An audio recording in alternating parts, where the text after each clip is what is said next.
যে নদী আমাদের জন্য আশীর্বাদ হয়ে এসেছিল সেটাকে আমরা অভিশাপে পরিণত করেছি। নদীর জন্য আমরা নিজেরা অভিশাপ হয়ে দাঁড়িয়েছি। তো সেটা আমরা দেখি যে দখল, দূষণ, ভাঙ্গন, বালু উত্তোলন, প্রবাহ স্বল্পতা, অপরিকল্পিত স্থাপনা, এমনকি নদী রক্ষার নামে নদী মেরে ফেলার সাম্প্রতিক উদাহরণ আমরা দেখছি। আমাদের সামনে পরিবেশন করবে। নদী কেন্দ্র করে মানব সভ্যতা ৯০ ভাগে তাহার লবণাক্ত সাগরেতে নদী উপনদী। আমাদের এখানে পাবেন যে নদী, বন্যা, এগুলো আমরা সন্তানের নাম রাখি। আমরা নদীর যতগুলো নাম আছে, এই যেমন ওনার পেছনে যে নদীটা, এইটার নাম হলো ওয়াদে মেরে। আমি বললাম যে এই নামে আপনি কোনো নদী পাবেন না নেদারল্যান্ড, কিন্তু বাংলাদেশে আপনি তিস্তা, যমুনা, বিপাশা অনেক নাম পাবে না। তো ফলে নদীর যে জীবনের সঙ্গে সম্পর্ক, সেটা পৃথিবীর আর কোনো ভূখণ্ডের সঙ্গে, সমাজের সঙ্গে মিলবে না। সেইটা আমরা যখন ফলে নদীর জীবনের কথা বলি, আজকে আমি যখন বলবো, তখন আসলে মানুষের জীবনের কথাই বলতে হবে।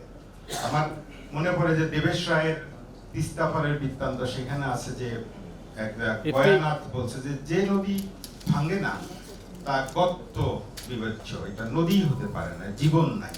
আমাদের এখানে আমাদের নদী ভাঙ্গন, সুখ, দুঃখ, বেদনা, এর সঙ্গে নদীর জীবন জড়িত। মানুষ অর্থাৎ মানুষের জীবনের সঙ্গে নদীর জীবনটা সম্পর্কিত। মানুষ বিচ্ছিন্ন যদি নদী দেখতে চাই, আমাদের হয়তো সাইবেরিয়ায় যেতে হবে, আমাদের হয়তো অ্যান্টার্কটিকায় বরফ ঘুরে বহু নিচে যেতে হবে। কিন্তু বাংলাদেশে যখন আমরা নদীর জীবনের কথা বলবো, আমাদের আসলে মানুষের জীবনের কথাই বলতে হবে। আমাদের জীবন, জীবিকা, মানুষের সুখ, দুঃখ, হাসি, কান্না, সবগুলো। এবং আধ্যাত্মিকতা, পৃথিবীর এই ভারতীয় উপমহাদেশের বাইরে দুনিয়ার আর কোথাও নদীর আধ্যাত্মিক মূল্য নেই। যে নদী এখানে দেবদেবী হিসেবে এসছে। আমাদের মুসলমানদের খোয়াস নদীর নিচে থাকেন, যিনি হচ্ছে মানুষকে রক্ষা করেন সমস্ত বিপদ থেকে। এই যে সামাজিকতা, আধ্যাত্মিকতা, এটা কোথাও পাওয়া যাবে না। বাংলাদেশের দাঁড়িয়ে নদীর অধিকারের কথা যদি বলি, আমার দুজন মহান নেতার কথা মনে হয় বাংলাদেশে, বঙ্গবন্ধু শেখ মুজিবুর রহমান, মৌলানা আব্দুল হামিদ খান ভাসানী। আমি নদীর অধিকারের প্রশ্নটি যখন ব্যাখ্যা করি, তখন এই দুজনকে স্মরণ করি।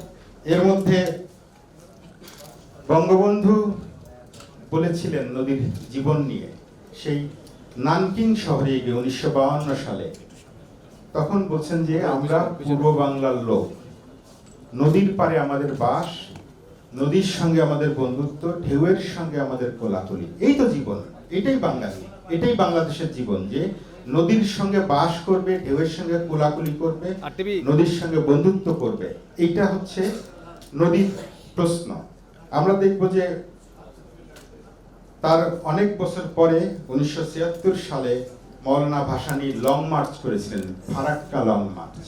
সেখানে এই ছবিটা দেখা যাচ্ছে, এটা মহানন্দা নদী পার হচ্ছে লং মার্চ, নৌকার সেতুর উপর দিয়ে।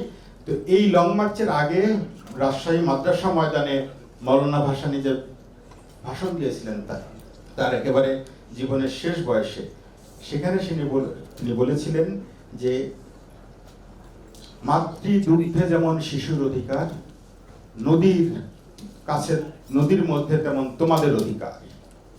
মাতৃদুগ্ধে যেমন প্রাকৃতিক ভাবে, জৈবিক ভাবে শিশুর অধিকার থাকে, তেমনি একইভাবে নদীর ক্ষেত্রে বাংলাদেশে আমরা যারা আছি, মৌলানা ভাসানী বলছেন যে তেমনি আমাদের অধিকার হচ্ছে এটা জন্মগত, আমাদের জৈবিক অধিকার, আমাদের প্রাকৃতিক অধিকার নদীর প্রতি।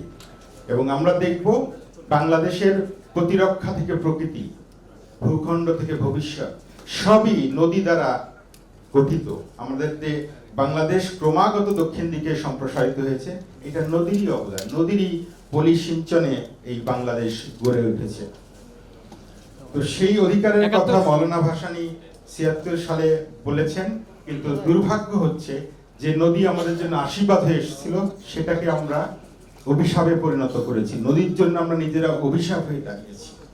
তো সেটা আমরা দেখি যে দখল, দূষণ, ভাঙ্গন, বালু উত্তোলন, প্রবাহ স্বল্পতা, অপরিকল্পিত স্থাপনা, এমনকি নদী রক্ষার নামে নদী মেরে ফেলার সাম্প্রতিক উদাহরণ আমরা দেখছি।